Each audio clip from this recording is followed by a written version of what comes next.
Siapa yang memiliki gold bar 100 gram ini dalam masa 5 tahun, simpanan anda akan bernilai sekitar RM100,000. Jadi bagi anda yang ingin melangsaikan hutang hartanah atau ingin mengukuhkan simpanan persaraan, anda boleh target untuk dapatkan gold bar 100 gram ini. Bagaimana cara untuk anda dapatkan gold bar 100 gram ini?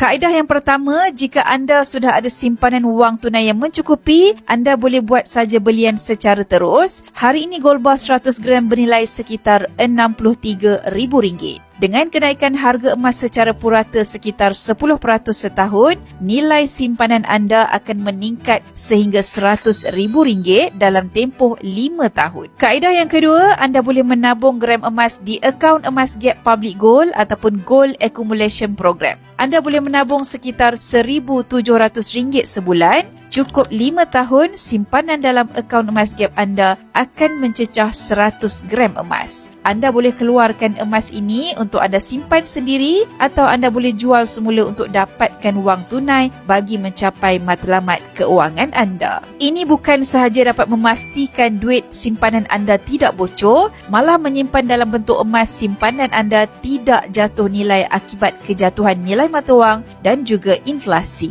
Bagi anda yang berminat untuk membuat belian emas public gold, sama ada belian gold bar secara terus ataupun menabung di akaun emas Gap, anda boleh klik saja button sign up saya di bio. Saya akan bimbing anda secara percuma.